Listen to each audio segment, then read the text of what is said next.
He never went to town. Everything. Watermelon, kumara, pumpkin, potatoes and peas and marijuana. And what did I say? Marijuana. Well, it was hemp. CBD stuff. When I was, oh Jesus, I shouldn't be starting off on this, but anyway. Here we go. You can stop me anytime you like. Anyway. Back to you. We'll get back to that. Hold that thought. Have you been to jail? No, not recently. Oh, okay. Oh, gee, look at this. I'm timing out. Okay. No, so what happened was that I was smoking CBD, and this kept me able, because I was a real shit of a kid. Jail, mate. Been busted? No, I've been busted. But Yes, he's been busted. Oh, okay, yeah. How long ago did you go to jail? no, He hasn't been to jail, Cog. Are you listening? Oh, I've been to jail. Yeah. oh, congratulations. Yes. So tell us your story, Cog. Well, Yeah, what happened? How many plants did you have? yeah. How did they incarcerate you? Yeah, like I've been growing pot for 34 years, and then for many years I was just growing it with no idea what I was doing really.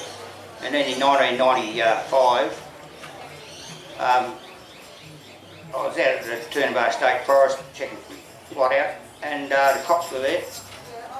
They just pulled a nearby plot up, and they questioned me about, these your plants? I said, no, of course. Anyway, 2 days later they turned up at my place with a search warrant, and then the shit hit the fan. So I pretty well cleaned everything up at my place by then over the last 2 days. Then I just had one tray of just germinated seeds left in the shed, and they found that. So they charged me with, they counted every single germinated seed in that tray, took them all day, and they charged me with growing 8,000 marijuana plants. It was just one tray of just germinated seeds. Yeah, so straight to draft in jail, no bail. It charged 8,000 plants worth $16 million. Hold that thought, Cog. How many plants did you have growing when you were arrested? I had 116 plants, and they caught me with 12 kilograms of cannabis oil, which in fact it wasn't cannabis oil, it was olive oil, but they couldn't tell the difference, so they left me the cannabis oil and ran away with the olive oil. Hold that thought.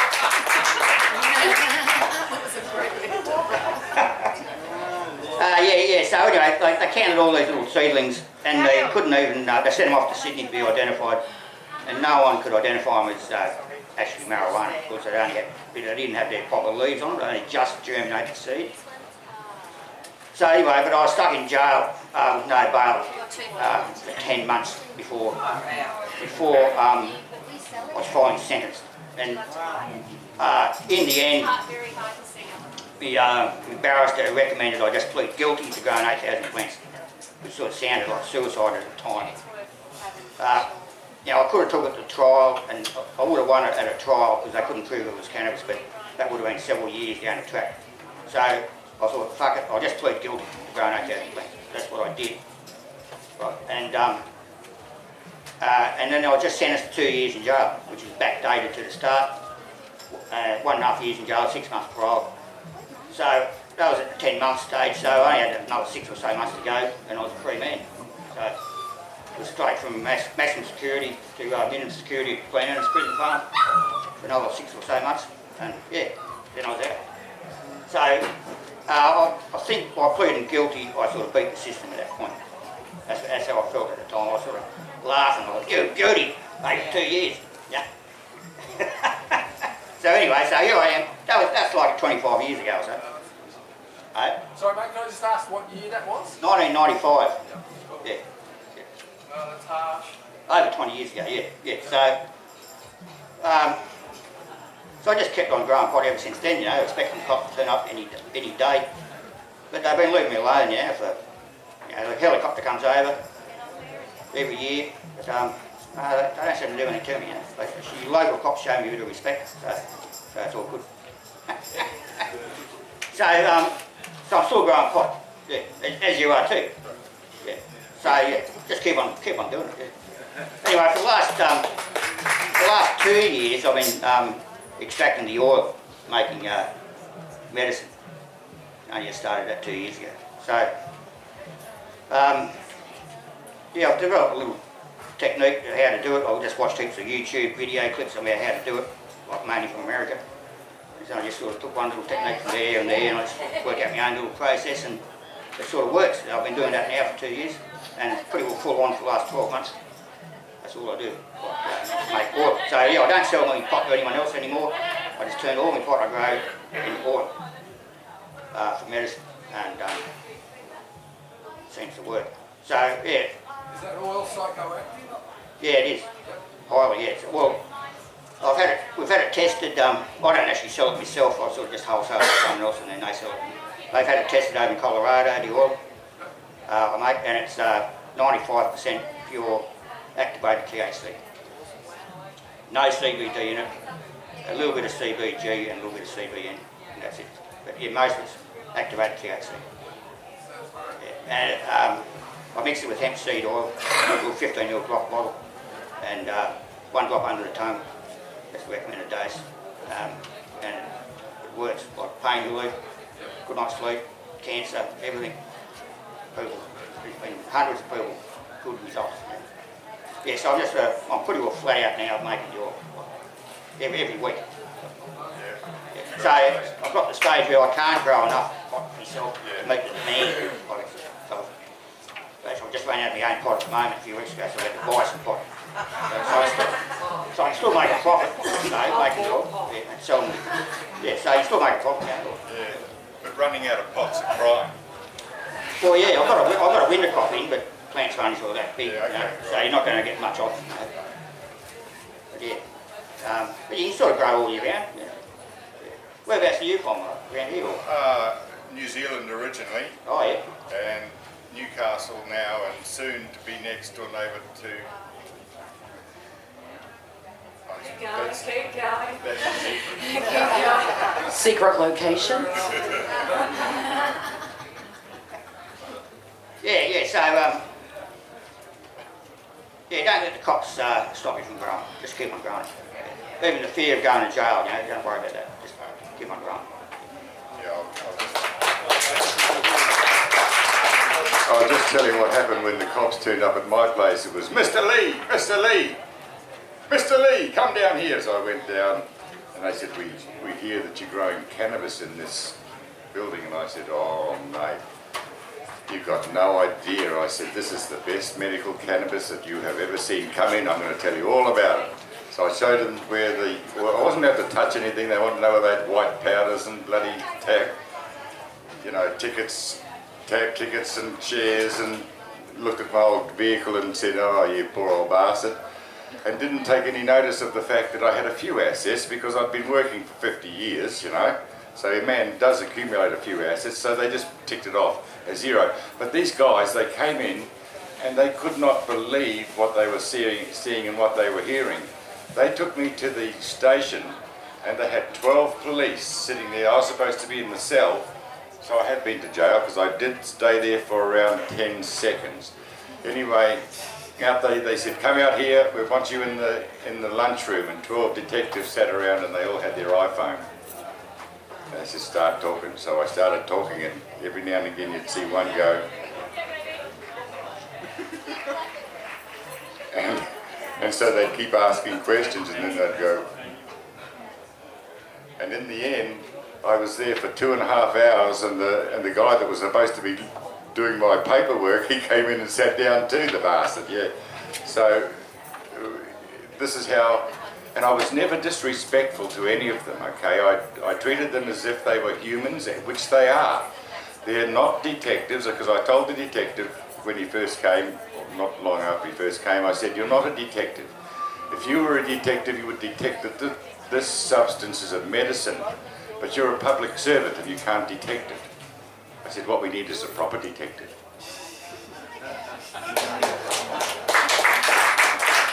good. Yeah. So, how long ago was that done? 2014. Oh, okay, yeah, not that long ago. I got a 2-year good behaviour bond, no court costs, no fine, and the judge said quite a few things which will be brought up at some stage politically.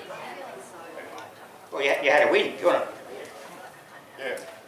I had a win. Just listen to what he says, because if we start expanding this mathematical series, you'll see that things are a bit shit. Was this during sentencing?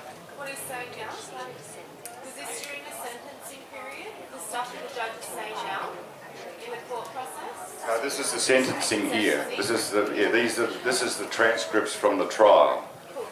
Okay, so we took in around 250 submissions showing the cancer cures, the pain relief and stuff, and they whittled it down to 2. I don't know why.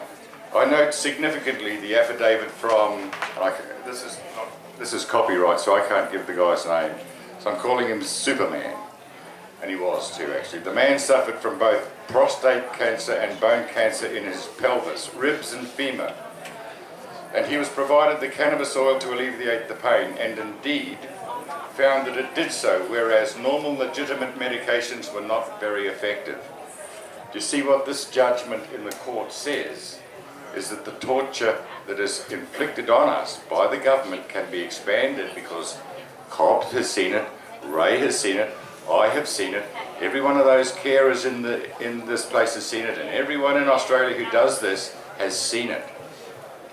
They have seen the pain relief. That's the first thing that happens. I mean, you're trying to get yourself back to homeostasis, where every level in your body is within a certain range which is called normal. That's your intraocular eye pressure, your blood pressure, everything that you can measure comes to within normal range. That's homeostasis. That's what this stuff this is what this stuff tries to do. Cannabis oil, it tries to create homeostasis. And we've seen it. The man who discovered THC, Professor Raphael Mechoulam, said, this substance will be responsible for 80% of your homeostasis. He said the other 20% will be provided by exercise, good food, good sleep, and you'll live to 110 like my bloody grandparents. Okay, because your endocannabinoid system is above the level of endocannabinoid deficiency for all of your life. You don't sit there eating McDonald's, watching TV and having bad sleep and you know, you're not getting laid and all those bloody things that the bank's called in your mortgage, all that sort of stuff.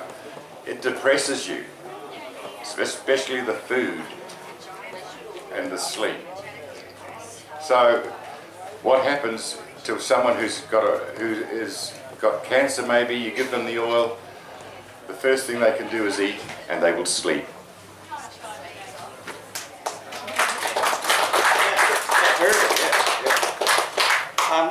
This lady here's going to give a talk later on, so what are you going to talk about later?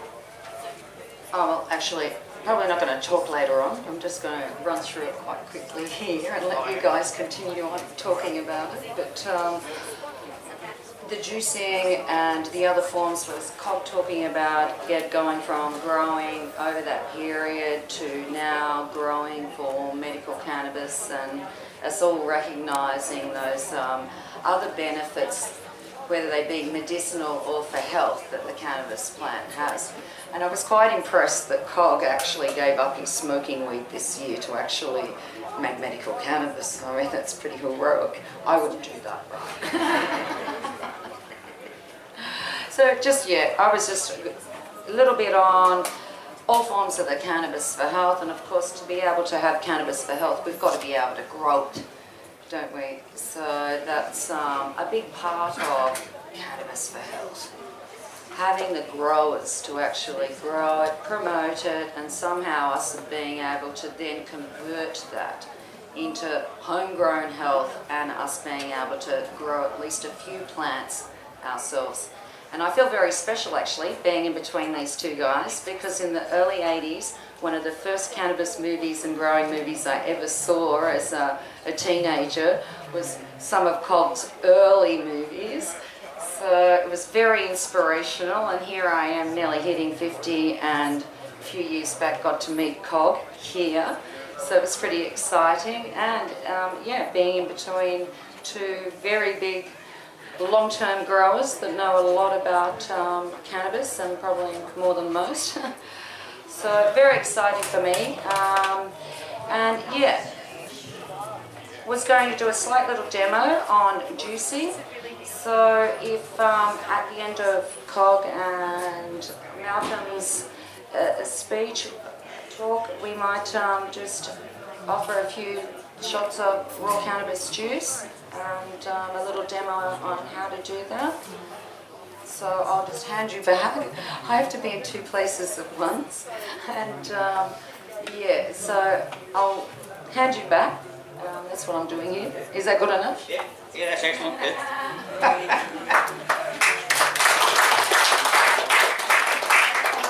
And I also do grow weed, but I've not 40, 50, 60 years, but everything I do know I've learned from these two, right?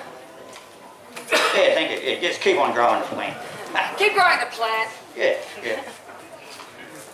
and I'll be back shortly. You're a bloody liar, Ray. You took waiting right here for me. you took the information I gave you and went way above what my expertise is. So hat off to you, my dear. So don't take any notice of it. All right. Towards the end, because we do have some great samples. Just a little demo on how the angel juicer works. So that'd be great. So if anyone wants my phone number, because normally they ask me to come here and if someone won't speak on a subject, they say, can you take it? So I have been studying this subject for a long, long time, and I'd like to I'll give you my phone number, anyone who wants to take it. Yeah? Just get your phones out, because I'll listen to anybody and I'll talk to anybody. And in fact, my bloody phone, it doesn't go very much, so it'll be good to get some. So anyway, what Ray was doing juicing, I just want to speak to you about the order of the cannabinoids. And when you're all ready, I'll yell out my phone number. The order of the cannabinoids is extremely important.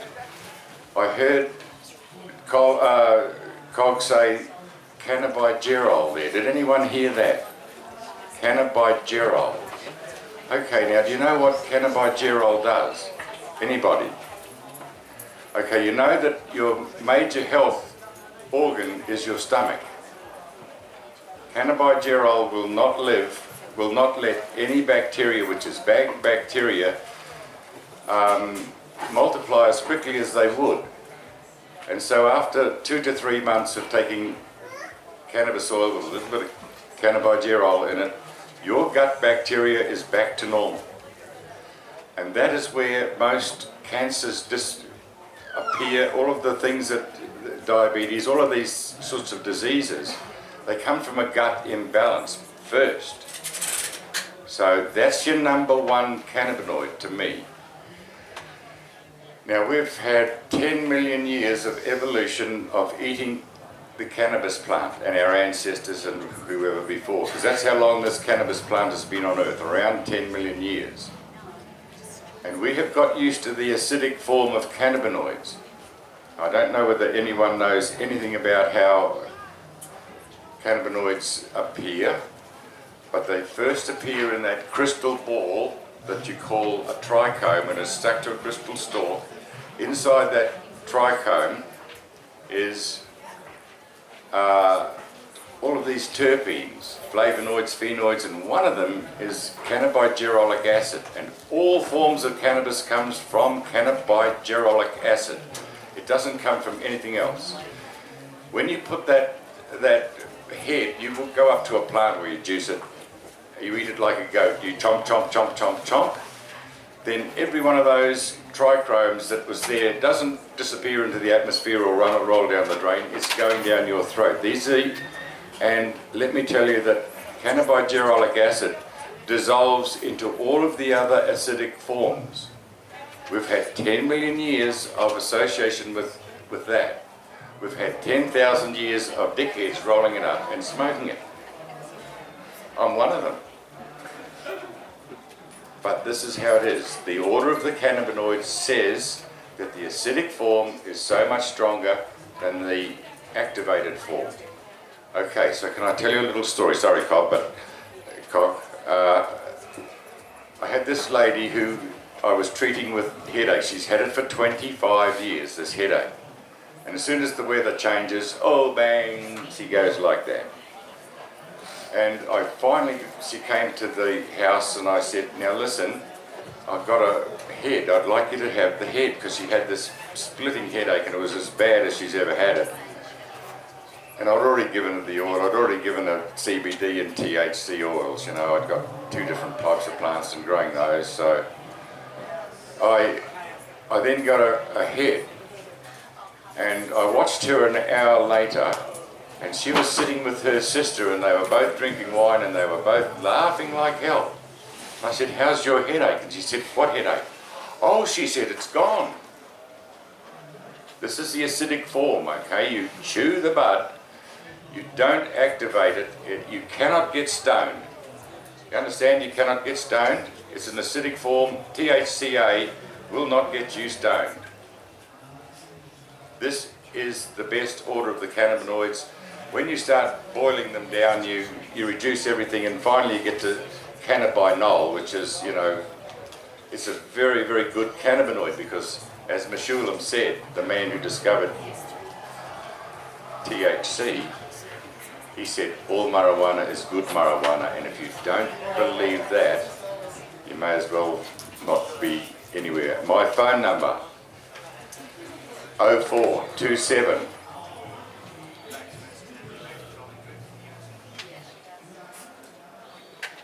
493381. I've got 17 hours more to go if you want. Sorry. 0427 493381.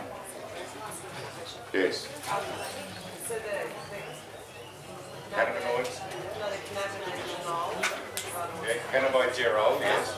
My understanding is that only appears in the cannabis and in breast milk, and nowhere else. That's dead right. As far as I know, that's right. But I'm not. Medical midwife and agrees with that. Okay, yeah. And, Yeah. Gold Coast Hospital. And you know what it's for, don't you? Because, you know, this is the whole thing, is that when a sperm goes into an egg and they join, half of that genetic material is from some other bastard. And it's not identified by the body. What identifies it? What tells it? Well, the endocannabinoid system is the brains of the immune system, and if it says don't kill that, that's good for us, even though it's not, it's a foreign piece of DNA. That's what the endocannabinoid system does. It is the brains of the immune system. It was the brains of the immune system 500 million years ago when it evolved under the ocean. It is still doing the same job, and that is that job that it did when it was first appeared in a little fish called Wixwaxia. It had a backbone, it had skin instead of an exoskeleton. Exoskeletons are much, much easier to protect from the ocean if it's a bit toxic. And it was back then with 7,000 parts per million carbon dioxide and 30% oxygen, and you know, things were, but life exploded. And this Wixwaxia fish had an internal backbone, and the internal backbone meant that it had to have a skin on the outside, much less hard than an exoskeleton, like a crab. So what did it have to do? It had to evolve a system which would repair the damage faster than the damage could be created. You get that picture? it completely foils the damage that can be done on the outside skin. So it was taking stuff and putting in there and putting patchwork all the time, faster than the thing could fall away on the outside. When I've seen the cancers that I've cured, I think back and try and keep it simple. That's all that's happening, is that it's destroying the damage that has been done faster than the damage can be created, and it does not happen overnight. The only thing that happens immediately is pain relief. If you want to shrink a tumour, give it 9 months at least, and do the right cannabinoids. Sorry, Kyle. That's great. Thank you. That's very good. Yeah. So I just run through my little extraction process, and you can sort of give your opinion of that. So I've been doing this for just 2 years now. So I start with ordinary pot, dry pot. When I grow it myself, I just harvest the plants and just strip everything off the plants. So there's sort of big leaves there, seeds, some sticks, everything from the plant. So dry that, and then I bake it in an oven, 150 degrees Celsius for 10 minutes. That sort of decarbs it. So that activates the THC from THCA to THC by decarbing it in the oven 10 minutes, 150 degrees Celsius. So then I get it out of the oven, put it on a table, crush it up into a powder, so and put in a bag in the freezer. So I work with like half a pound a pot at a time. So I've got half a pound of pot in the bag in the freezer, it's been decarbed. And for each half pound of pot I use 4 litres of ethanol or alcohol. So I put that in the freezer also, leave it there overnight. So I got the half a pound of pot and the 4 litres of ethanol. The next day I got a stainless steel bucket. I put the pot in the bucket and pour the ethanol in. The wooden spoon, stir it around for just 3 minutes. And then filter it off through muslin cloth into another container. Squeeze all the juice out of it. So what you're left is just a liquid dark brown, golden sort of colour. You've got to be careful there's no plant matter gets into it. And that's all I do as far as filtering it. And then I just put that in a slow cooker, low setting, and just slowly evaporate all the alcohol off over a couple of days. And then what's left is the black oil down the bottom. So sort of consistency of molasses and just black. And yeah, so yeah, I've had that tested and it's almost pure activated THC. Do you use coffee filters to filter the... No, I just use muslin cloth. Okay. Yeah, 2 layers of that over a big funnel from the bucket, pour it through the muslin cloth, squeeze it out. So there's no plant matter in the liquid at all. Yeah. And that's all I do, and then just evaporate it off, and then I'm just left with the oil. So it's a really simple process, anyone can do it. So then I just mix that at a certain ratio with hemp seed oil. 15ml block bottle, I put 3 grams of cannabis oil and 12 grams of hemp seed oil. A gram's roughly the same as a mil in that little block bottle. So, and one drop of that under the tongue of a knife is good night's sleep, pain relief, all that sort of stuff. So, like over in Colorado, they worked out the standard dose for THC is 10 milligrams. So, I listened to one of the American speakers here a couple of years ago how they worked that figure out. So it was pretty easy to work out. So I worked out that between 3 grams of cannabis oil and 12 grams of hemp seed oil, each drop contains 10 milligrams of THC. So the standard dose is 1 drop under the tongue. So, and it contains 10 milligrams of activated THC. So that's what that works.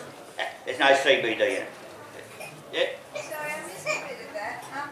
After you've got it into the alcohol, do you put it in the freezer? Is that what you said? Yeah, I put the freezer and alcohol in the freezer and the pot in the freezer. Yep. Then next day I take it out, put it in a bucket, the pot, and then Squeeze it out. filter it through a muslin cloth, squeeze it out, and just let the liquid, put that in a slow cooker, slowly evaporate all the alcohol off, and we shed the veranda.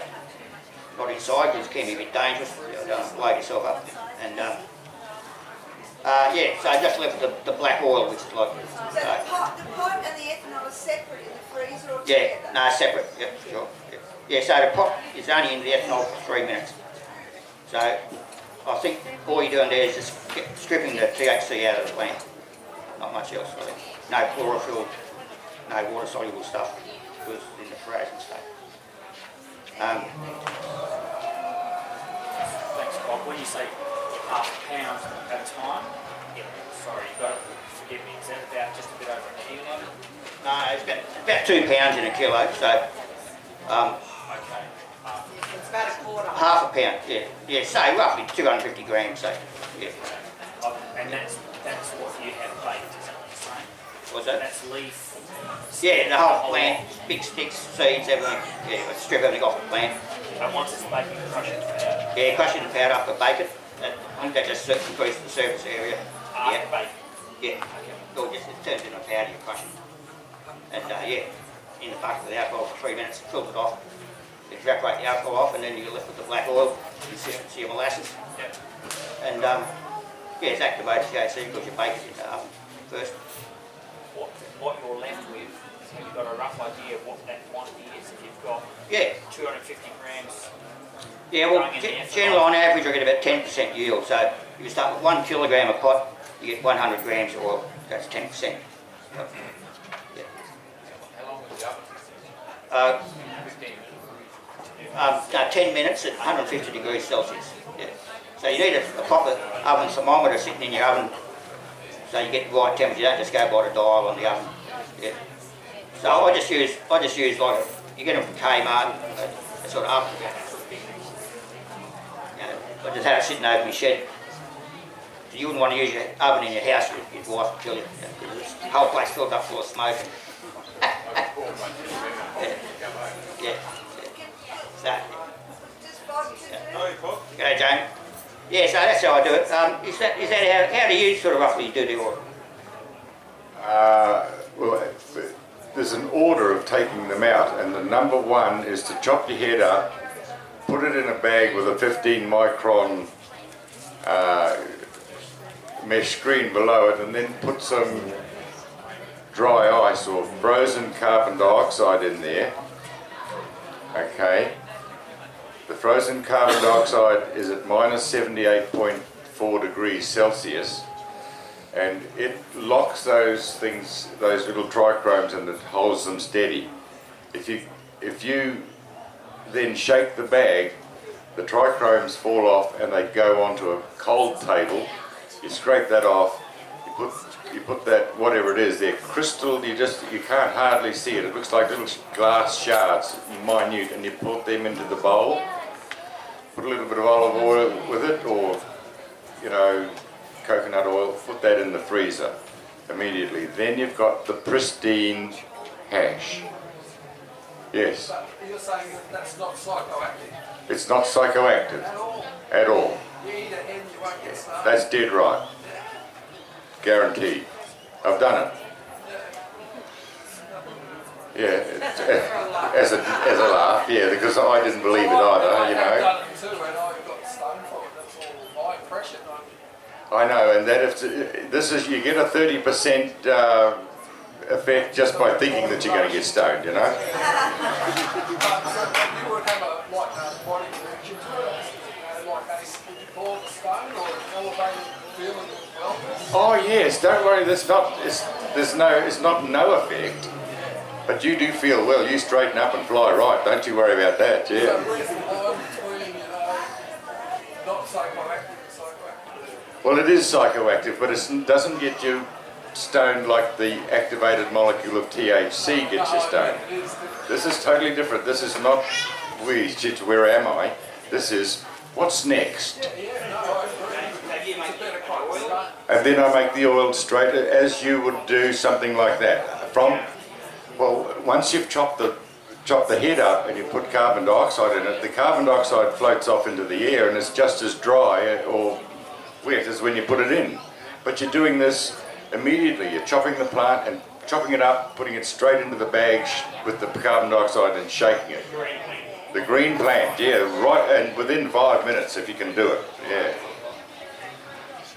So that's the first cut that I take off, and then there's the oil that you do, and then I boil up the rest with a big pot of olive oil, which is what they got, you know, when they busted me. And that goes to Queensland itch and things like that for the horses. You rub that on and Queensland itch goes, yeah. You can have a go. So do you think heating up at the end, would that decarb it, you think, activate the THC or not? You don't need to, I mean, if you decarbing it, when you get it, if you roll up a joint and you smoke it, what's happening is that you're converting that material, a lot of it, into cannabis oil, and you're sucking the cannabis oil into your lungs. That's what's happening. It's getting decarbed because you're getting stoned. Doesn't matter whether that goes through that process or not. It's almost the same, I think, with cooking it. You wouldn't need to decarb it because you're going to be putting it in the, and so decarbing, yeah, decarboxylation. Well, now it's all you're doing when you activate. You take all the acidic molecules, right? They've got this THCA, CBDA, CBCA, CBVA, blah blah. All of the molecules. If you heat it, all you're doing is bubbling off one carbon dioxide molecule. That's all you're doing. But you have made it from a natural product, and you have changed it. You have changed it, and the effects will be different. I was interviewed yesterday by a guy who had brain cancer, and he asked me what I should do. What should I do? I said, you eat a head, fresh head every day. You take cannabis oil, you have CBD in the mornings, THC at night, and you have a suppository of both, and you rub the affected area with cannabis oil and go have a smoke. I said, you need cannabis, or you need your endocannabinoid system to be activated. Now, everyone knows that the body cannot distinguish between an exogenous cannabinoid and an endogenous cannabinoid. Is that right? You know that. Yes. Well, that's the cure, you see, or the returning to homeostasis. If you don't have enough anandamide in your body, anandamide is this very substance which falls into the receptors and tells you whether you have to die or carry on or divide. That's what it does. So if it sees a cancer cell, it kills it. If it sees a nice pristine cell, it says, "Oh, carry on and divide if you like." Yeah, that sort of stuff, because it controls every oscillation within your body. The endocannabinoid system is the brains of the immune system. It controls everything, and I mean everything from blinking to stinking. And I had a point to say, and I can't remember. Someone's hasn't made me a cup of tea in a while. That's what's happened, isn't it? You're talking about the difference between... Don't look at you. You're talking about not knowing the difference between the endo and... Oh, that's right, yes. So, the closest molecule to anandamide in the whole range is THCA and THC. So that means that when this cannabinoid receptor pops up in a cell, it only pops up for a second and a half and it drops out again.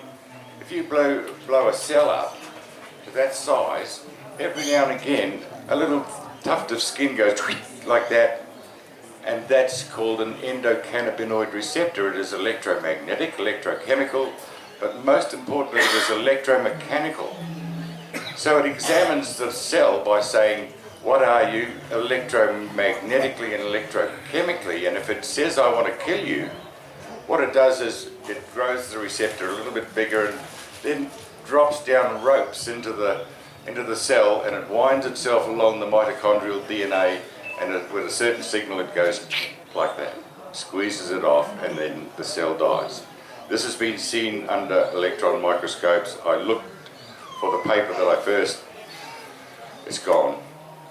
I don't know where it is, but I know the guy that did it, and I know of him, and he's now got a clinic in Mexico instead of the States, because he was a bloke who a surgeon who looked after people with bowel cancer. He got bowel cancer and he said, I'm not going through that bloody radiation and chemo and no, I'm not doing that. So he found cannabis and then he examined people. Once he found that after 3 months his bowel cancer had gone completely, he decided that he would start a clinic in Mexico and do the cannabis thing. I don't know how he's getting on because there's no papers from him. He's the man who looks after billionaires, by the way, so he's getting $1 million every time he does something. But it would be exactly the same as what you could do to yourself by just a little bit of knowledge. And the biggest knowledge you're going to get today is that the best cannabinoid that you can find is coming straight from the plant and into your mouth. Or as Ray does, juices it, puts it in the freezer and leaves it, and you can have one ice cube every day, you know, and then they don't bust you for a freezer full of head too, by the way. That's quite important. Yeah, so listen to Ray because You keep talking, you're doing a great job. I just thought it was a great display of that as he's describing it. So, yeah, that'll come along later. But he was just, you know, it was really good he was just talking about that. So we'll just do that. And so you get the concept. And they're never going to be looking for green ice cube trays. they're just ice blocks. Great way to lime. store your weed. Carry on. Yeah, okay. I'm going to give it back to you, Cobb, because I've talked out for a minute. Yeah, thanks, Malcolm. That's good. Yeah, so just keep on growing the plant, and it's really easy to make the oil yourself at home. You don't need any specialised equipment. There's plenty of information online how to do it. YouTube clips. You know, it's really easy. And if you get sick, just treat yourself. You know, for free. You don't need to go to pharmaceutical companies or whatever. You know, like it's all freely available from the plant. It's easy to grow, easy to make the oil. So yeah, just do it. Yeah. Yeah, where do you get your 100% alcohol from? Yeah, well that's an ongoing problem I found. I used to get ethanol across the road at the Emporium, organic oil extraction liquid it was called, of 99% ethanol. But I've heard that bloke got sort of cut back a bit, so that's not really available much. I've had a mate in Lismore with a still. He used to make some alcohol for me for a while, but he couldn't really make enough, and his alcohol wasn't high enough percentage. I had a bit of a problem last year. I made some oil from his still alcohol, but it turned out like a brown colour instead of black, and it had a sort of bad smell to it.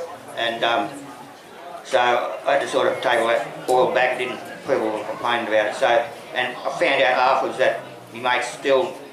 He was only making like 80% alcohol, so that didn't work. So I've got another mate in Brisbane with a still, and he's making it. So it's got to be at least 94% alcohol. And yeah. I just want to let you know, like, 'cause when the EPA productions went out, they lost. What it was they were due to get their license renewed. They were due to get their license renewed. The people that did the organic ethanol, that was sold here. And they weren't given a renewed license. Where you can now get the equivalent product, except that it's not organic, it's 99.9% like that same product. It's called isopropanol, and it's at a horticultural specialist, a hydroponic specialist, sorry, at Harang. It's $80 for how many litres? 4 litres for $80. They do sell this product on eBay, and various people have told me they're using that. I'm a bit sus on anything that you're not really sure where. Yeah, I've used isopropanol. So yeah, I know it's steep, but it's because I believe they didn't give the license. Yeah. I believe it's because they're trying to stop at every level, you know how we know prohibition. I believe that's the next thing they've gotten on to is let's not give the license. Yeah, oh yeah. The product that helps you make the product. Yeah, for sure, So, yeah. yeah. Yeah, no, I've used menthol and shit, because people say that some of the videos they're wrong, and it blows close it up. It's not the same, even though it looks the same in the ingredients. Yeah, no, I wouldn't use metho. No, but that's what I'm saying. When you read the ingredients, it says it's the same ingredient. It's not. Yeah, you need like 99% ethanol pure, Exactly, yeah. for sure, or 94% alcohol. Yeah. And I've used isopropanol. I bought it from Bunnings in Lismore. I bought like 400 litres. Right. All that. And it's like, I think it was $7 a litre from Bunnings in Lismore. A special order, you had 20 litre drums. Okay. So I bought 400 litres of that. But I found it worked okay, but it did leave a bit of a residue of bad smell. That was a lot of people complained about. So I don't use isopropanol anymore. No. This is a little bit different to the Bunnings one. I don't know how to explain the science of why. That's what I'm saying. When you buy the metho, it's got the same ingredients in it, even though they're different. Yeah. What you're saying is the one at Bunnings is different to what the hydro growers sell. Oh, okay. Yeah, well, it was 99% isopropanol, but yeah, you sort of wonder what the other 1% is, and that, the other impurities they add to it. And some of those other impurities can go through into the oil and leave a bad smell or whatever. And so I prefer not to use isopropanol. But it's a constant struggle for me to get enough alcohol to extract. So at the moment I'm sort of processing about 10 pound a pot a week. So I need about 80 litres of alcohol. So I've just recently, like the other day I just Googled, where do you get ethanol from on the internet, so I just searched around on the internet because I was pretty desperate to get some more alcohol or ethanol. So I come across a barbecue and heating shop up in the Gold Coast that sells ethanol, 99%, for wood, ethanol burning heaters. They all seem pretty popular these days on the Gold Coast. People ethanol burning heater, like kerosene burning heater, ethanol burning heater. So went and checked that out, and I got some of that ethanol. Bought 60 litres of that. That was only $4 a litre in this barbecue shop off the Gold Coast, and that worked good. So I'm going to get more of that. Always should look, out there, should always look for food grade ethanol. It's clearly marked on the cans or bottles, and it's probably this stuff is this stuff is it's called bioethanol, made from sugar cane. But primarily for the heating market. So, but I've tried a bit of that and it seemed to work okay. So, and it's cheap, $4 a litre. Really cheap. I'm going to try more of that. Yeah. But yeah, it's a constant struggle for me to get enough pot and enough alcohol. Because the demand for the oil is so high, I just can't make enough of it. You want to say something else? Well, this is exactly what happened to us. I was on a small way, and then I thought, right, well, I'll have something twice the size of this tent, 3 times the size of this tent, and fill that up. So I did that. And by the time 18 months had gone past, everyone was screaming there's not enough oil. And I started from an area only a tenth of the size of the head of the tent. And it was just exponential, the amount of people that needed the oil. And of course I was a grower on the inside. I never got out of the cave, so I didn't really take too much notice. Everyone was saying, oh Malcolm, your oil is doing this and your oil is doing that. And I said, yeah, but I've got a 40-hour job and I've got a 40-hour job. So I've got 80 hours and I haven't got bloody time to do anything else. So it wasn't until I got busted that all of these people came up and grown men gave me kisses. Oh Jesus, what am I doing wrong? But they'd had their cancer cured, and they finally found out who was supplying them. And you're going to get kissed too one of these days, cock. Yeah. Yeah, like the demand for the medicine is just incredible. Like, I can't make enough of it for sure, Yeah, we need more growers to start making oil. So I reckon for any little grower, turn all your plants into oil medicine. There's a good, huge market there. Yeah, so that's the future for little growers like yourself, little landowners. The other thing is that if you're doing it for medicinal purposes, you won't go to jail. They'll give you a 1-year good behaviour bond, and that's about all you'll get. So, and you can talk to them. For God's sake, do some research, grow your dope, I shouldn't call it dope, never. But I've been calling it dope since everyone else called it dope when I was a young boy. So I can't get out of the habit.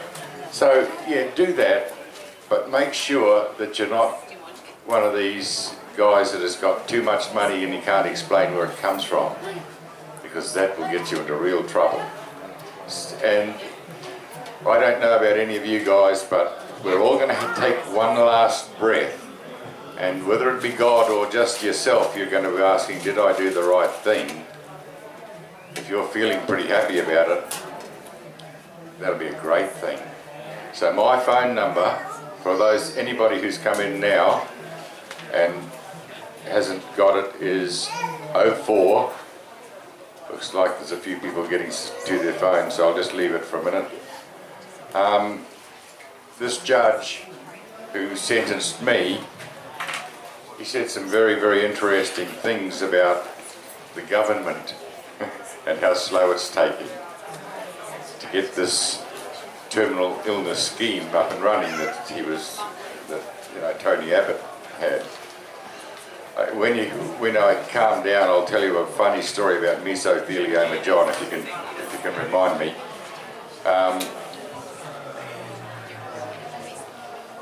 My phone number, 0427 493381. I'll talk to anybody, anytime.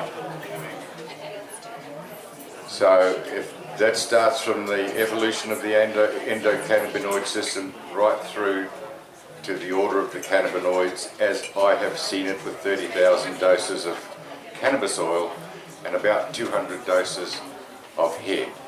The reason why I haven't done much head is because I was dealing with a lot of dickheads who would say, oh, some head, Malcolm. I'll eat it at home, thank you. Then they roll it up and dry it, see, and not doing the right thing. So I was a bit sus on that. So it's only people that I knew were not smokers that I'd give head to, and you only get head for a certain length of the time of the year. It's a fruit. For Christ's sake, that's the time of the year where you eat it. It is a fruit, basically. And it has a season. And that's what you want to try and collect every year, because that might set you up. Just that eating for that 2 months, it might set you up for the rest of the year. Yeah, that's good, Mel. Thank you. Yeah. But you can grow pot all year round, though, and you get different strains. Short-term indicas, grow 3 months any time of the year. So you can have fresh heads all year round if you've got the right seed. But it's hard to get the right seed, very hard. I like to grow the short-term indicas, like a 3-month period in springtime, starting like end of August and you harvest at the end of November. It's generally fairly dry here on the North Coast at that time of year, and hot enough that the plants get a good height. Indica, short term. Yeah. Auto flowering. Yeah. But I've tried growing like a seed crop of those plants, and it's really hard to get that seed that will germinate. And I found that after a while, the seeds lose its potency. But I found the biggest problem is the germination rate. And I've just heard recently that auto flowering, they've got a really hard seed coat, and that's why they're hard to germinate. So I've heard someone say recently that you soak the seeds in 10% hydrogen peroxide solution, and that softens the seed coat, then they'll germinate. So I'm going to try that next time. How long for? I'd say just overnight. Yeah. Not too long. That softens the seed coat, I'd say. So I'm going to try that. Yeah. This coming spring. Put a sandpaper in a bird, shake it like a tube, rough into it. Yeah. Fine sandpaper. Yeah, sandpaper, roughen up the seed coat, Fine. Yeah, that'll work, yeah. Because I've had constant problem with the seed not germinating, especially the auto flower. Well, I find if I use tap water, it's got water. To sort of kill all the bacteria. If I use rainwater to start the seed to germinate, it always holds on me, but every time I use tap water, 24-hour soak, I change the water and then I put it off, whatever happens. I find that find that way the tap, it's got chlorine in it. I never get when the tap root comes out, you know, you get the little mold going on. So that's what you start Yeah, well, chlorine. But not to water you grow, just to germinate the seed. Water you grow. yeah, whatever works. Yeah. So I found like Tiva seeds, they're really easy to germinate and they're great big. They're pretty hardy plants. So I like to grow sativas over summertime. But then often around here it gets too wet in February, March. So if you're growing the indicas, they just sort of rot away because it's too wet. But the sativas withstand wet weather a lot better, for sure. Yeah. What happened this year? Almost all the seeds turned male, pretty much 9%. What does that mean?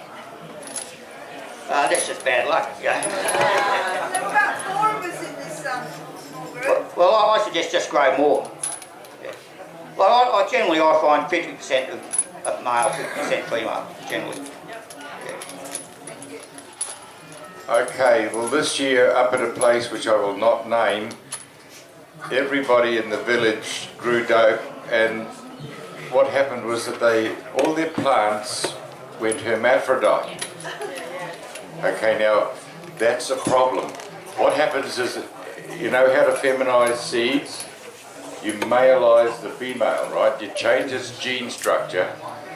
And what you do is, you can do it, there's many ways, but this is the way I've been doing it. And you spray colloidal silver onto a branch, and you keep doing that for, before in fact, you know that it's a female.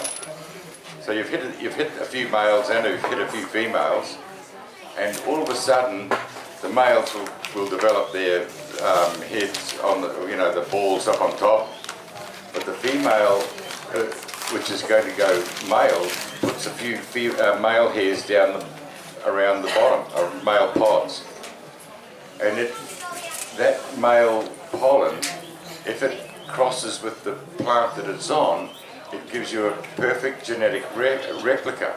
So if you find a good plant, this is how you make feminized seed from it.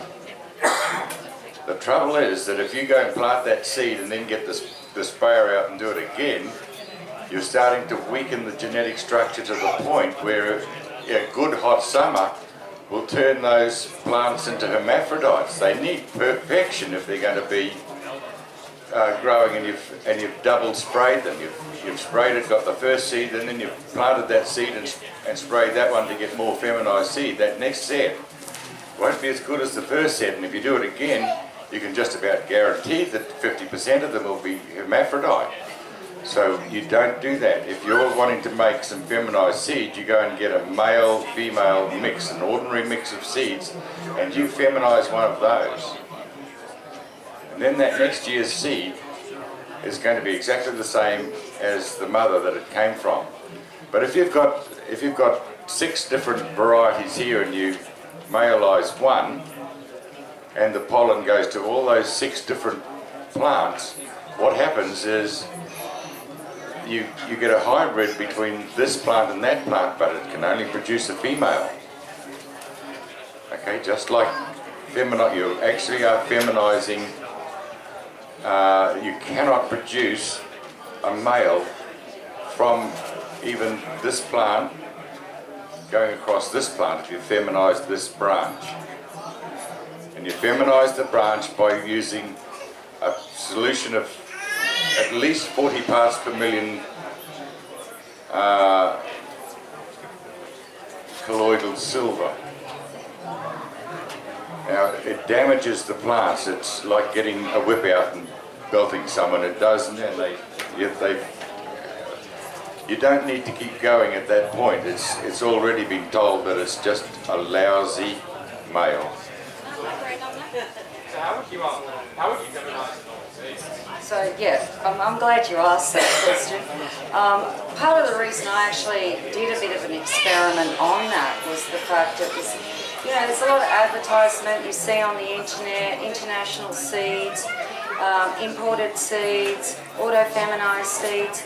Unfortunately, you get these seeds back and they're not always climatized to the environment that you're growing yourself.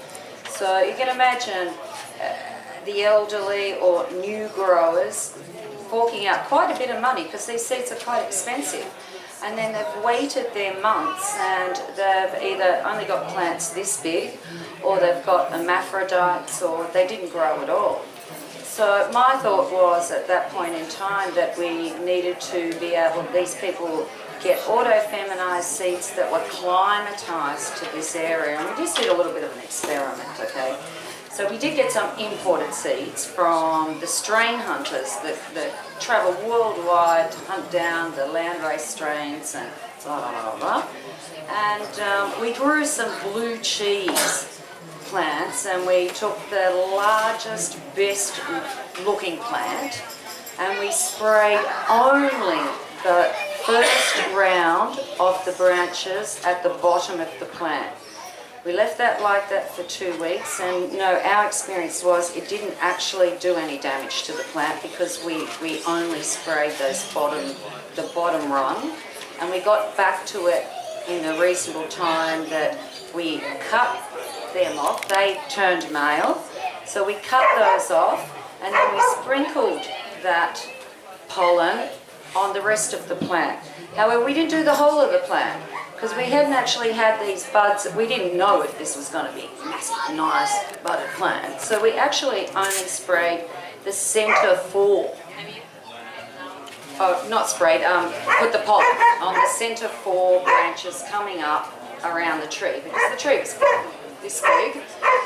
And then took that away. Like you can't smoke that stuff that you've sprayed. So you throw that away, okay? And then we waited. And that plant produced excellent seeds and the buds at the top, which were really, really beautiful. There were some photographs taken of it and it was put on Legalised Cannabis Worldwide. It was quite a great experiment that was documented. Great plant this was, and it was proven because it had not the buds and flowers on it at the top that weren't affected by our cross-pollination thing. And then those rows we had actually sprinkled the pollen on all had beautiful seed. The following season we only grew those seeds and it was a great success. Every plant was feminized. Every plant was absolutely identical to that female we had used, but we'd actually taken the best one, all right? And the problem that we did have was that those seeds really didn't keep long. On the 3rd year, we had a problem even using those seeds, starting up, even getting them germinated, but actually the 1st year, they were all, every seed come up, it was absolutely perfect. We didn't, and all the information I've read about doing this type of thing and the professionals I've spoken to, they tell you to never cross this plant again. You can't sort of take a cutting from this plant and then try and do that again. You have to start from another seed, a nice plant, auto-feminize it, and it's climatized to your area, yourself, and you know that you're going to have female seeds, that you don't have this 50% problem, and you're growing enough for yourself. It's basically, you know, backyard genetics, so that you're not waiting. I mean, for me, it doesn't matter if they're male or female because juicing them makes no difference. But it was a great way to get auto-climatized seeds for your own area. So that's sort of what that part of it's all about, and just knowing that you're taking this risk and spending this time growing a plant, and it is going to be what you expect it to be. So it's great success with that kind of thing. It's just when you try and do it more and more off that same plant or a seed, a cutting off that plant, it doesn't work. And I think that's half the problem when people actually buy auto seeds from overseas. They've just been used too much. And a lot of hermaphrodites then will come about from that type of thing. So I hope I explained that a little bit in reference to what you were talking about. Yeah, well done. One thing I'd like to say is if you're going to grow male and female plants, you want to be able to identify the male and females within 3 weeks of them popping up, and it can be done. what you need is a jeweler's glass, and get down into the corner, into the fork of the branch and the stem, and you will see a different shape to the female. The female looks a little bit longer and the male looks a little bit rounder. And these are pre-flowering.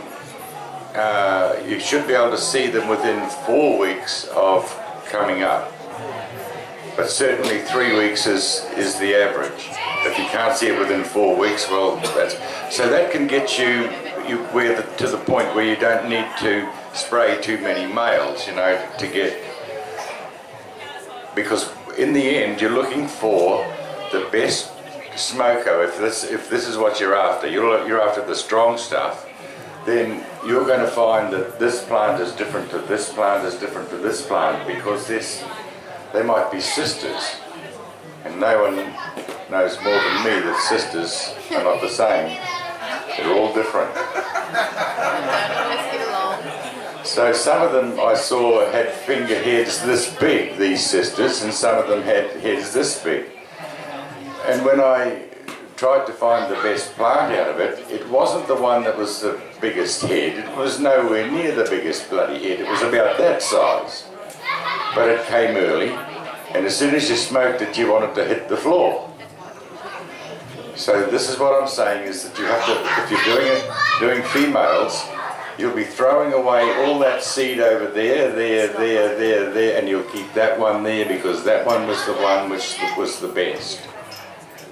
And then you can sell that seed as being an honest to goodness, top quality seed because you have smoked the smoko. Does everyone get that idea that I've just said? If you have any questions, just please don't hesitate to ask. So you've created as a hybrid? Say again? Created a hybrid? Yeah, like you're a hybrid and so am I, don't worry about that. Okay, so you don't have any pure genetics at all, and no marijuana does. All they talk about is if you marry this one to that one, it's just like someone over there marrying that one over there. It's not much different. It's just they've got basically the same genome, but there's never been two marijuana plants the same. There's never been two humans the same. There is an individual as a fingerprint, and that's the exciting part. Yeah, thanks, Harold. That's great. I've learned something myself there. So, one other point, is the THC oil you get from indica the same as the THC oil from sativa, in your opinion? THC is THC. Yeah, so irrespective of what genetic is, it's the same THC oil you're getting. Yeah, that's what I found too. Yeah, for sure. Alcohol is alcohol and water is water. THC is THC. Doesn't matter where it comes from. Yeah. But does the flavonoids and the terpenes do exactly the same THC and CBD, but the flavonoids and the terpenes are going to affect how that THC is like displayed in the body, or how it affects that person, right? Like the terpenes will affect like the... Yeah, no, especially when you smoke the pot, the terpenes and flavonoids have a big effect, I think. What do you reckon, Meryl? Therapeutically wise. Okay, therapeutically, you see that crystal ball of terpenes. It contains flavonoids, phenoids, terpenoids, and one of the terpenoids is cannabigerolic acid. And what you're saying is quite likely correct. I don't actually know, and there's not that much research on this stuff. Yeah. So I've looked at what you've been asking. I can't find it. Okay. One other question up I heard here in Australia, through a horticulturalist in New Zealand, that rather than cloning and having to feminise seed, there's an actual liquid that contains a chromosome levels as a female seed. All you have to do is dip all of your seed in there, male and female, and then boom, it's all going to be feminised. Is that true? I don't believe that. It's not the way. You can't change the genes of the seed. The seed is either a boy or a girl. and it's set up that way. You can change fractionally with the heat and humidity and Christ, they do actually can swap, but they can. It happens just after they've been germinated, and not all of them do it. Only a very small percentage do it. So I wouldn't try that one as a guarantee, no. Yeah, I've tried it. I've heard that. Yeah. Could you talk a little bit about sprouting seeds? Say again. Could you talk a little bit about sprouting seeds? Have you to sprout the first? Sprouting seeds.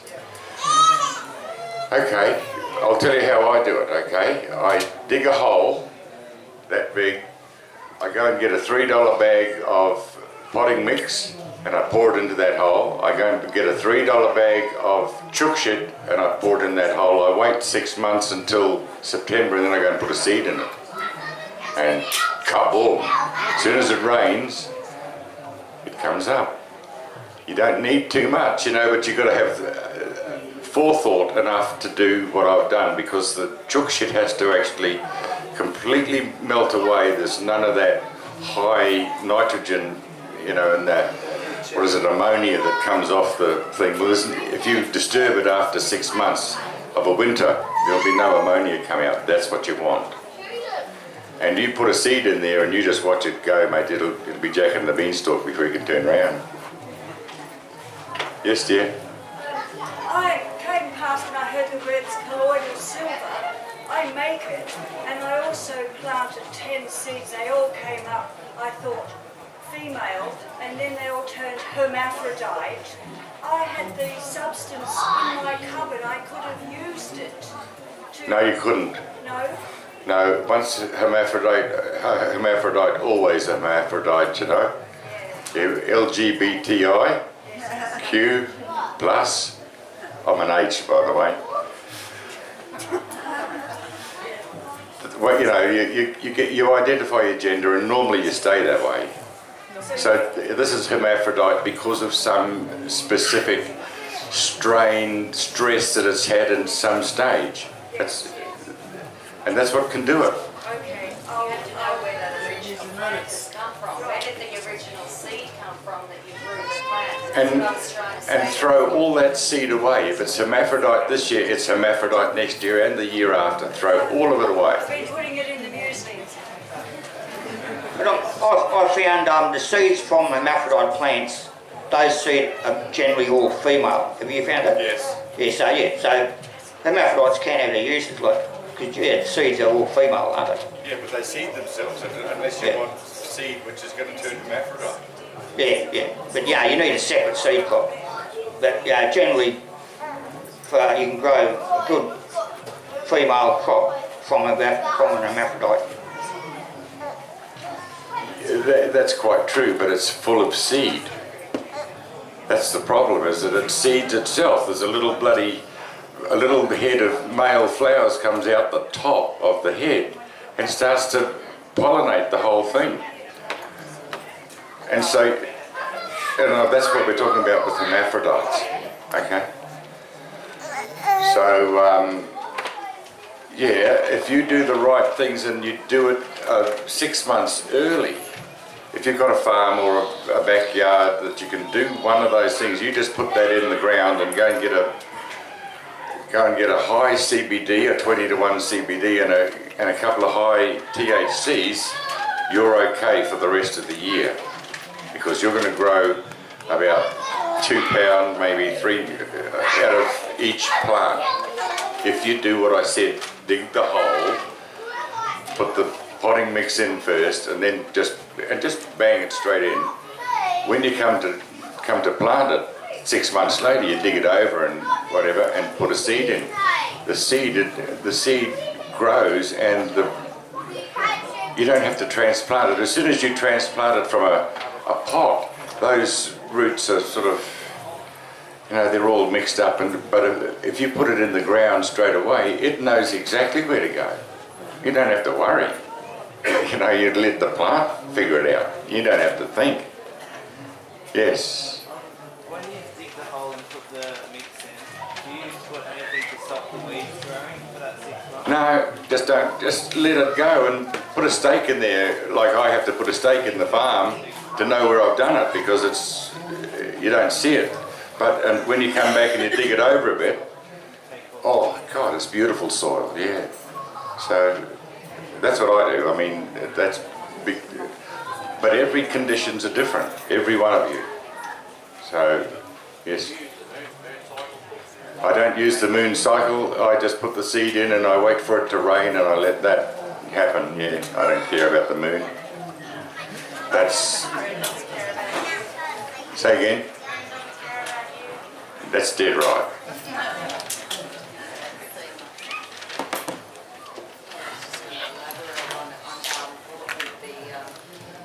When you're actually doing that whole method, I think a lot of the problems is that you're actually using a hybrid seed to begin with. So then trying to auto-feminize or cross-pollinate that hybrid plant, you actually don't know the genetics of that plant. And then we get a lot of more hybrids and hermaphrodites. So in my eyes, the bush grower, it's always very good to have a land race. That you know, a plant that you know that's been grown around your area before. I mean, for us, when I say we grew that blue cheese, which was a hybrid, we actually grew 135 plants to get that one good plant to do that with. So it's not as easy as what it seems to not have hermaphrodites in that way, and I think it's very important that original seed that you use. And then not knowing exactly, like you're crossing that with itself, so you are creating, in fact, a hybrid in one way. I actually at first would call it GMOing without really GMOing. But I think it's really important to not continually do that type of thing and keep a land race breed within, like we always grow bushweed as well. And sometimes the bushweed is far better than any of those hybrid varieties because the hybrid varieties are growing so small and a bush plant can grow that big. And paying attention and looking after that half a dozen good plants rather than worrying about all this other stuff is actually quite good because you get lots more weed. I just wanted to add to that just because I wanted to explain that little part of it because we all like fresh bush Australian wheat as well, not just hybrids. And we can auto-feminise our bush wheat in that way as long as we don't continually keep going over that same plant. Just having separate plants growing, other locations, and if you're putting the pollen on yourself, you know your other plants aren't getting that pollen, it's not being blown in the wind, blah, blah, blah. And people often even put plastic bags over their male branches to stop the wind taking that away and cross-infecting other plants. And if you grow in an area where lots of people grow, well, you don't want cross-infection from them either. So there's always that may happen, and does happen in plenty of areas where they grow a lot of wheat. Yeah. You got something to say, Con?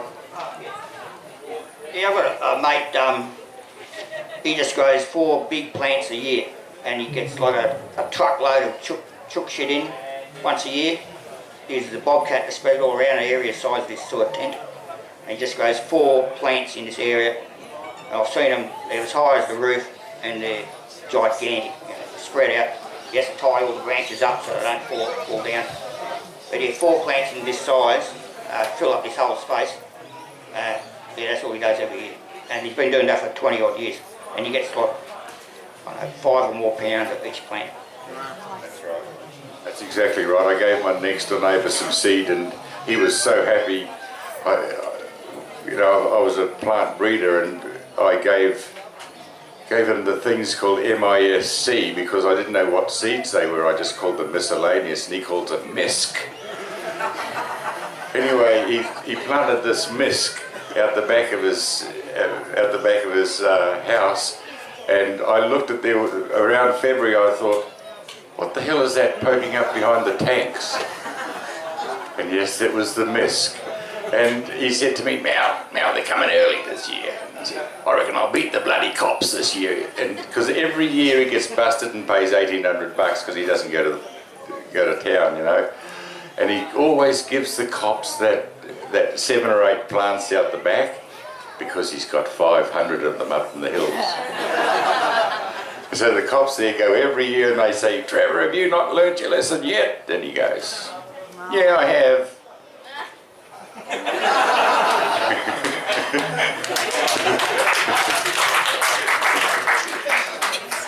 Yeah, classic. Yeah, so, and he looked after, see, at the back of the water tank, he's got water. And his mate is a pig shit farmer, so he had everything. Water, and just plenty of tucker for the plant. They do love water and they'll grow like, so you've got to be a bit careful if you've got an area because you can keep chopping them back. And I mean, my mate and I, we did a crop about 4 or 5 years, no, 2010, that's right, and we had to come in and stand on these things and go click, click, click with the hedge clippers about 6 times. Whereas this year, because of the dry, we were feeding them water and they got to this tall, and I think everybody was like that, you know.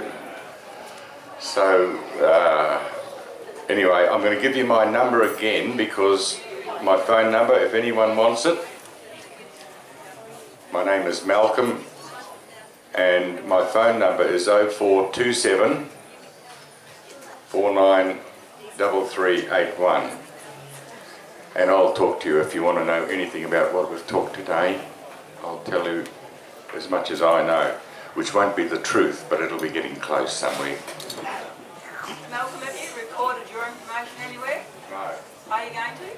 No. Why not? Evidence. Disco Sista's doing it. Are you doing it, Disco? Yeah. Yeah, well, there you Someone's go. got to do it.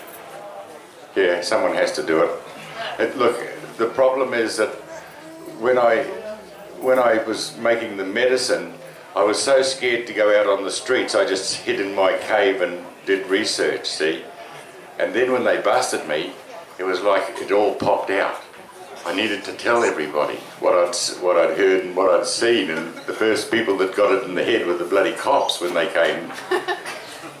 They learned a hell of a lot that day. And so, since I got busted, I've actually only just researched it harder. But it all has to come back to me. This is what I think, and that is what I have seen. That's all I can say. I'm not a doctor, I'm not a research scientist. All I can say is what I have seen. And I can tell you that eating the head is perhaps 2 to 3 times more effective than taking the oil. All right? And that's been seen by me. I don't know how many other people have seen it, but Ray cured her own problems with juicing.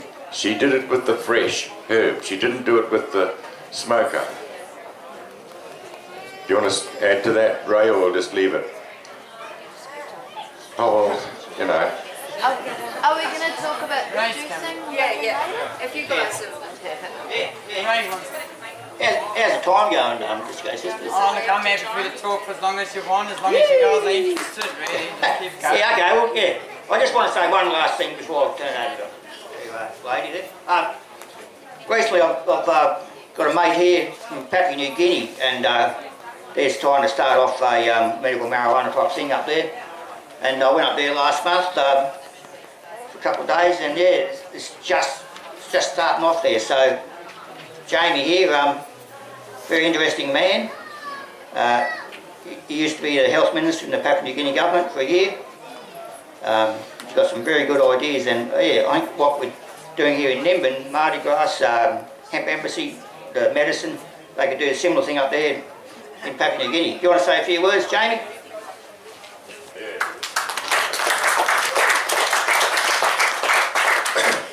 Thanks, Cog, Malcolm. I'm Jamie, and that's Sista, my partner. I see suffering in my country. We have government healthcare system which is broken down, especially when I look at the cancer patients in my country, they're far worse off than here. At least you have a healthcare system that's delivering something, not as good as the natural medicine that we have around us, and we are now promoting it. And why I brought COG, I researched and I found his website, and he's helping simple people. In my country, there's a lot of poor people who are sick, riddled with cancer, and at the cancer ward, they run out of morphine, they run out of all kinds of painkillers. You see people wailing and crying all day, all night. And that really breaks my heart, and I think this could help the world. And what you're doing here in Limben, the Health Embassy, I've invited Michael. We need to set up another health embassy in Papua New Guinea. Yes. So I've invited him as well. Thank you very much. Yeah, thanks, Jamie. I'll go over there again. Yeah, so that's the whole world's starting to wake up. Yeah. Okay, I'll hand it over to Ray. Yeah, we'll just put it on the end.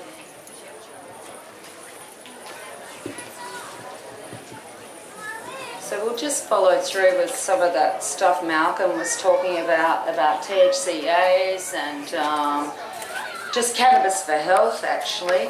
Not particularly medicinal, but for health like any other vegetable. Do it is to be able to pick your leaves daily and obviously juice them on the day you're picking them. But unless we're growing indoors or something like that, you can't really do that 24/7. I wouldn't suggest actually picking any indoor plants to juice, or I wouldn't, but plenty of other people have different ideas on what's good for them or not. But I'm staunchly outdoor, in the dirt, under the sun, grow the least amount of plants, the biggest you can, that give you the most weed, mate, with no stress. Because the more plants you grow, whether they be this big or as called 8,000 big plants, whether they're that big or this big, we're going to jail for a plant. So my policy is always grow really big plants, get lots of leaves, and a good way of keeping that juice and having it just as fresh is to be able to, I'll have to carry it, I will carry it. It's basically having to pick your leaves fresh. Now with, and there is some information sheets here, it doesn't really matter if, when it's fresh like that, it doesn't matter if it's hemp, male or cannabis. However, I'll say that the hemp is quite spicy and a little bit hot. So not as fibrous as if you were, now that there's so many varieties of hemp plants, there is a not so fibrous one that has a slight less fibre, and they're allowed to grow up to about, I think, 5% now. Is it THC in their hemp? It's very close. It's 3 to 5%. So they're a bit softer, but your sweet juice comes from cannabis. This is actually hemp, come from the hemp farm. So there, you pick the leaves. You can just freeze them straight away. Wash them in water, put them in a bag, put them in the freezer. If you wanted to do it like that. Otherwise, you would be juicing your leaves immediately, because some of the problem of freezing your leaves without having them juiced, they start to look a bit drabby in the freezer. So when they're really fresh, it's nice and green, being able to juice them and placing them in ice cube trays as such, and then emptying them into a ice cream container and being able to store a year's worth or 9 months worth, so that you can just take your daily requirement out of that. A great way to do it would be to, and what I do, and I've had to improvise a bit here, but we have a lovely juice van up the road there that has donated us some lovely fresh green juice. I like to use apple and celery and a bit of ginger for flavour. I'm not sure exactly what he puts in this juice, but it's all fresh and green. So what we would do is put the ice cubes then, getting them out of the freezer in the middle of the winter. Each cube is 25 ml and it's quite a high concentrate. So 2 to 3 ice cubes then would go into your NutriBullet or whatever you like, into your juicer. A great way to do it is, and I've got an assistant here. Maybe I'll ask her to come up for a moment because I need another hand. Yeah, come on, come up here. And you're absolutely gorgeous, so you can certainly stand beside me. If you grab that, your end, and we'll pour some juice into here. And this is just too simple, okay? It's not rocket scientist stuff. It's put on there. We then stick it on our NutriBullet and we crush up the ice cube. Woohoo! 75 ml of daily requirement of cannabis juice.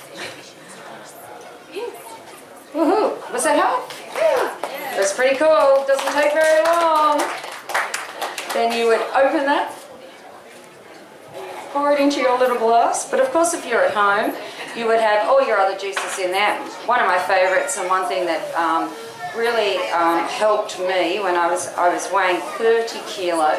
I'd actually given up on eating. I was over it. When I ate, I would live on my bathroom floor. So I was doing a government trial of treatment that wasn't working out for me, and it was making me incredibly sick. And then, of course, the follow-on, even when people have cancer treatment, is that their digestive system is finding it very hard to digest food. It becomes very painful to digest food. Then the follow-on from that is you don't want to eat. Then you stop getting hungry. And it's just a domino effect where you nearly, when you're not eating, you're not getting nutrition, you're not getting hungry, well, you can't walk because you've just not sustained any, you've just had no sustenance to get yourself motivated, and you're getting that wheel of you no longer care, you just want the pain to be over. Fortunately for me, I was a stoner prior to the treatment I was having, but I'd been told, look, you can't be doing that, blah, blah, weed's bad for you, all that crap. And so I actually listened. I don't know why, I'd never listened to the doctors ever before in my life, but I thought I'll give this a go. And at the point where I didn't have much longer to live, my children were quite upset with me that I wasn't going to leave the planet doing the thing that I liked the most, and that was using weed. So they actually spray painted my wall with weed leaves to cheer me up. And we had all this weed, so we just put it in the blender actually, and I sipped a bit of it. I know it sounds absolutely ridiculous, but after a couple of days, I had that through the day for 2 or 3 days, I actually started to feel hungry, and I felt better. Not better as well, but I felt like I could try and do it with something else. So it then led to mushy food.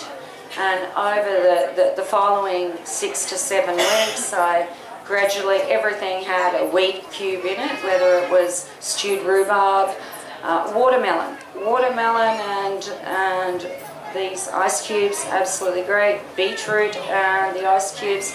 They were the initial things I used to get my metabolism and just fixing this part in my stomach to even want to eat food. So it sort of just basically followed on from there, and I use it as a real maintenance now. It's very, very easy to do, and it's very good for your digestive system. I then Googled it anyway and found Dr. William Courtney, who had actually been doing it for a very long time and had cured quite a few people of a vast range of diseases and ailments and cancer. So I didn't actually know anything about all that when I first did this. It was just a novelty to take some weed to shut my children up, right? And when I say children, they were well into their 20s, but we call our children our whole lives. So it wasn't that they were young kids. And yeah, it's just basically developed from there. We did a little website on the benefits of raw cannabis for health. Sort of leant away from the medical side of it because I felt that this is something that it's no different to any other vegetable that you get in your garden. There is no psychoactivity in THCA. People will say to me, but you know, if you eat a bag of buds, you get stoned. That is really not true. I don't know how they're getting stoned. They're just having a feeling of wellness. And it's not actually a stoned because we haven't heated it. It hasn't been heated. So there's no, how does there active THC in it? It's absolutely impossible. And there are another 399 components or more in cannabis that aren't psychoactive, and those Malcolm was speaking about earlier. And it's too easy to do, okay? So that's basically it. This is an angel juicer, and after testing many, this type of system, and there are many of these. The plastic ones are a bit bodgy and they do break. But this one is full steel. It works very, very well. Weed goes in the top. We're not actually going to juice any of that today because we've done it and it's a bit noisy for down here. But all you're basically doing is having your fresh weed, which looks a lot better than this. We're putting it in there, we're juicing it out, we're holding a tray underneath it, and we're filling up our ice cube trays. And then we're mixing, and look, if you were using something like that, you'd be throwing your apples and blah blah in there too, if you weren't going to freeze them, so that would be your morning juice. And to be able to store it, as I said, that way. These juices are absolutely amazing. A few years back they were something like $2,000. You can pick them up for $300, which is really nearly the standard of a good juicer these days. And the other ones are all plastic, so highly recommended. Been using it for quite some time and couldn't fault it. Very easy to clean, very easy to use. This is one piece that pulls out, comes apart, and I'll just show you. What company did you say that was? This is an angel juicer, this one. And look, this is the cleaning part, that one there. And these, they just pull out and they just squeeze it together and everything goes there. There's really no waste. If there is fibre, what we do with the fibre, we don't actually throw it out. That's what we put in our smoothies. Alright, so the fibre that's left behind here, because you have a bit of fibre coming out of the end, we then freeze that and use that teaspoon of it at a time fresh in our smoothies, and we're getting our fresh THCAs, our CBGs. And it was, Malcolm, were you talking about what THCA turns into when it touches saliva? Did you speak about that? That was one of your beauties. So as he's talking about saliva, THCA and CBGs, what I might do is just hand out a few of these, walk around with a few of these so you can all get a taste. Yeah, well, it's quite true that the police test for THC. That is the active cannabinoid which they test for. They do not test for THCA. Okay, so if you want to cure yourself or return to homeostasis, I hate the word cure, you can use raw cannabis to do it and not have to worry about driving. And it's a big deal, you know, because I got caught after I got caught drug driving. I showed the policeman my cancer that I was curing. And I said, I want you to tell that in court that I'm doing that. And he said, all right, I will. After I'd talked to him for 3 hours because the computer broke down and they couldn't service anybody. And they had as many people as sitting there and waiting for the van computer to work as what's in the tent. So it was great. I had an audience and they were all laughing when it's really, really funny. But I went to that court case and, you know, the judge said, my God, Sergeant.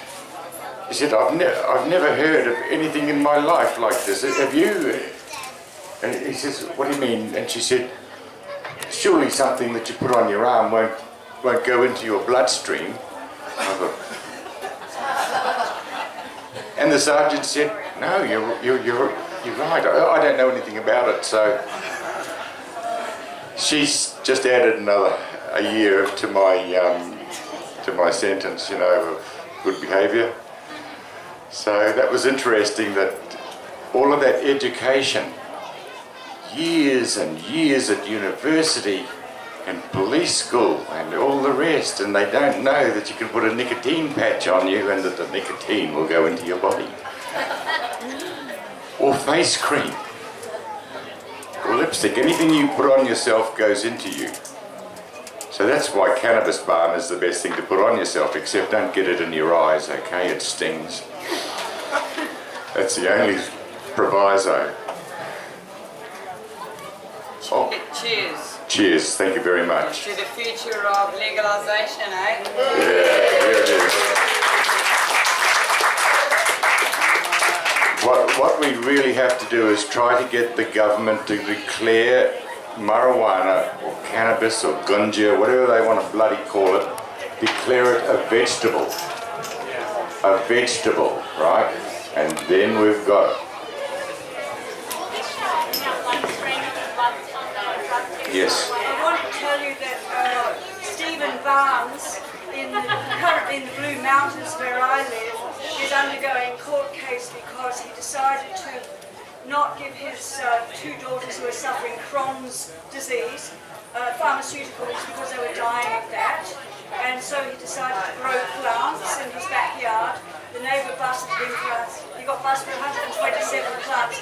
But now he's going through the courts because all he was doing was giving juice to his daughters, and they're recovering, you know, they're getting better. And so now Julian Assange's lawyer, whose name escapes me, is defending him pro bono at the moment. Julian Right. So it's going to happen. Yeah. It's just juice. Yes, it will happen. I've got in this transcript here, the judge saw the lady who had cancer of the mouth, nose, lip, and star cancer in the cheek.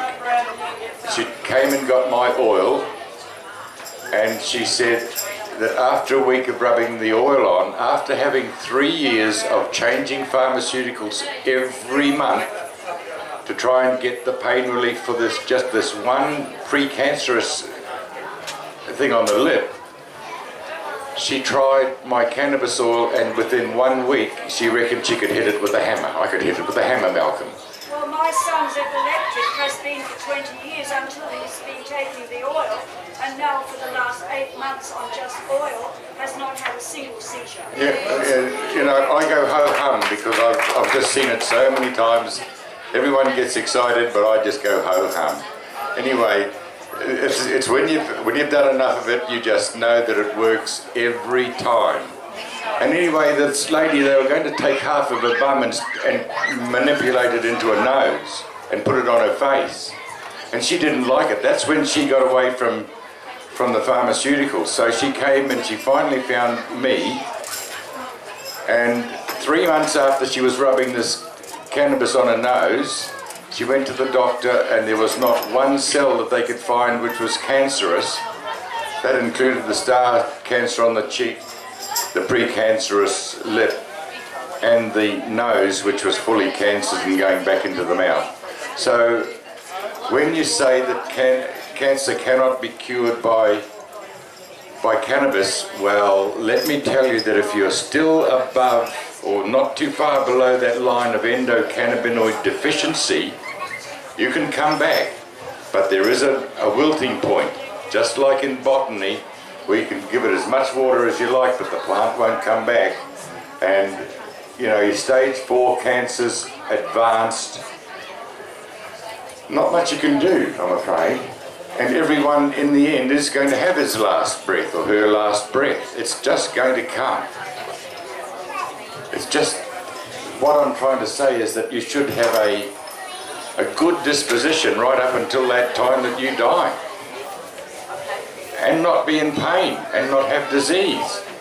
Just grow old gracefully. I don't understand it myself, how we can't organise ourselves to understand this. I'd like to just say something about that. Hey, do you know that we are going to be putting all these things on YouTube, eh? You just look up Disco Sista or look up Nimbin Hemposium workshops. We've got about 3 years worth of education, growers talks, everything talks. It's a wealth of knowledge on the internet. Who wants the mic? I will just reset Right. just because I did actually comment on, and I didn't comment on the Stoner pages, the newspaper pages of that story with the two daughters. Now we'll see what happens when it comes to the actual court case, but if you do see there, I have actually commented on most of those news stories regarding that, because my horrified part of the headline was that, and they're talking about like giving these girls drugs, but unless this plant is heated, there is no psychoactivity. So how does this, and one of them, the headline said, what do you think about giving your children drugs? And it's not even a drug till you heat it. And there are thousands of plants in our backyard that if we were to heat or turn into some concoction are far more dangerous than what cannabis could ever possibly have been. I mean, cannabis isn't even dangerous, but than what they could think. Yes, and I think that's really a big thing, being able to share information regarding cannabis for health, not particularly always talking about the stoner side of cannabis. And yes, medical cannabis is absolutely wonderful and doing wonderful things for patients, but there's this whole thing that people, a lot of people aren't getting, that cannabis is actually a plant for health. And if you were to pick it straight away out of your garden, not process it in any way, there shouldn't be a problem. Tomato leaves are actually the highly poisonous and toxic. 80 years ago, we weren't allowed to grow tomatoes, or 100 and something I think it is, but there's a great article. I have actually copied it onto the Raw Cannabis for Health site about tomatoes. They never allowed them to be grown in Australia because the leaves were so highly toxic. So it was only 100 years ago or 90 years ago they allowed everyone to be able to grow them. Now I never knew that story. And there's plenty more in your backyard that are far more dangerous than cannabis. I'm very concerned that we're upsetting some people in our audience. I can see that there's a man there with a Batman's arrived with a hemp rope around his neck, and we all know how strong hemp is, for goodness sakes. Don't do it. It's God. I thought the criminal injustice system was, you just had enough of it. And did you say how much THC is in the buds and all that, in the fresh plants? It's only like 1%, isn't it? Or 0.5% of THC in fresh buds. Most of it's THCA, isn't it? Oh, no, there's no 1% THC as long as you don't leave it out in the sun or in the cupboard for 6 weeks, or because it starts breaking down with temperature very slowly, and it doesn't have to reach a certain temperature, it just has to be in sunlight or very dry, and it will slowly decarboxylate. And if you leave it in there for 10,000 years, you won't have any THC, you'll just have THC. That's right, but if you take it straight off the plant and eat it like a goat, you don't give it a chance to do anything. Oh, well, that's good, because the cops only test for metabolites of THC. So we'll be safe on the roads if we do THCA. Except if it ferments a bit, then that seems... Yeah, it can degrade a little bit, like 1% or something at the most. Or CBN or whatever it goes down to. No, we don't use it. To do with the whole epilepsy.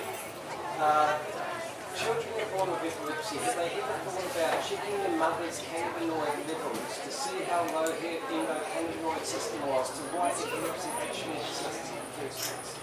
You know the funny thing about epilepsy, I just have to quick sneak this one in, is William O'Shaughnessy. You know, we pride our Western culture because, you know, Europeans are so intelligent. So William O'Shaughnessy, if ever you go to hospital, he's the guy that invented the IV drip, you know, the saline drip. Just tell the nurses, there's an Irish dude, he invented it.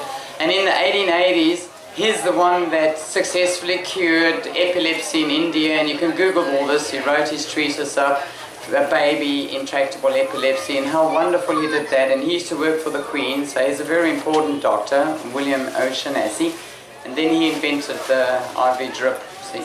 So how wonderful he was. But it's just disappointing that our European culture only discovered this in the 1880s. And fast forward to like 1920, there were like 2,000 pharmaceutical products on the market with cannabis in it, some of which you can go see at the Murwillumbah Hospital if you're just driving out to Brisbane. They got a history section there at the reception, and you can see the Cannadonna cigarettes, which is belladonna and cannabis for asthma, right? Anyway, I mean, the Chinese have been doing the epilepsy thing for thousands of years, and that's all well documented, so yeah, CBD, THCA definitely helps. I've forgotten the original question. Endocannabinoid deficiency. Oh, for the mothers, yes. Okay, now that's a whole new subject by itself, okay? Now, if you want me to tell you what I think, every woman who thinks they're going to get pregnant should tell that man over there that's going to get her pregnant to start eating head. Start taking some oil, doing the stuff, because this is how genetics works in a strange way.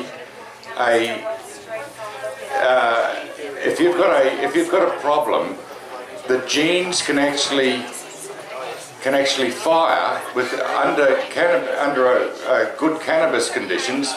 They can fire, and just as if it was a normal firing, they can make things imitate the normal firing in the genes itself, because as you know, the genes are expressed, and it depends on how many times they oscillate and when as to what you're going to be doing.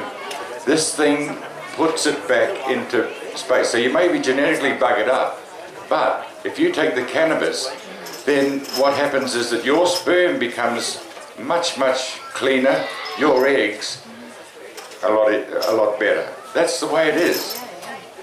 And CBD, THC, doesn't matter what, because all marijuana is good marijuana, remember that. Organic. You never have to worry about it. It's our CBD baby. You got the CBD baby? Good on you.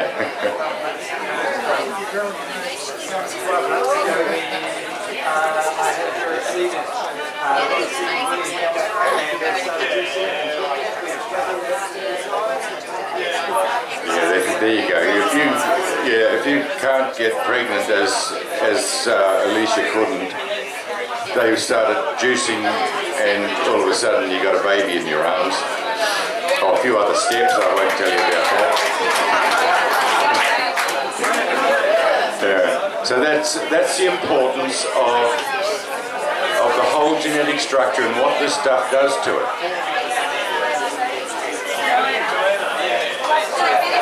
So here we go. I'm going to give it to Cobb, because Cobb, I used to have a girlfriend called Cobb. That was the problem.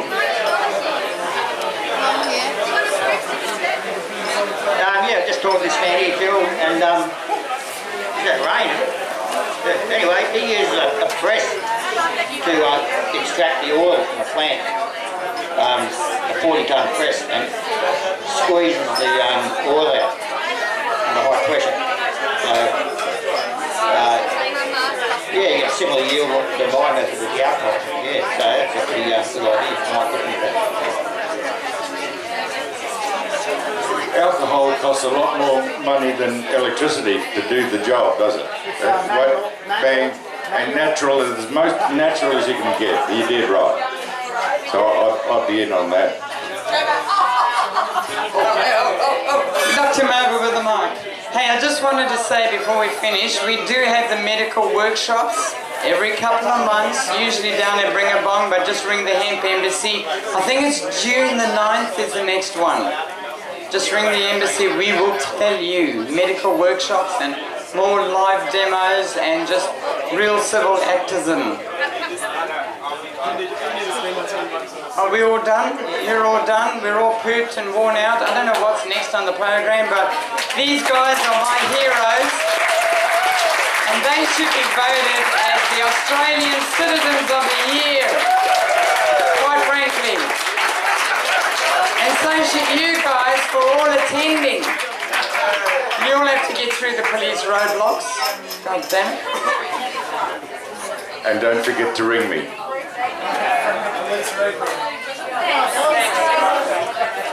And I'd like to thank you, Disco Sister, for doing such wonderful sound work. Thank you.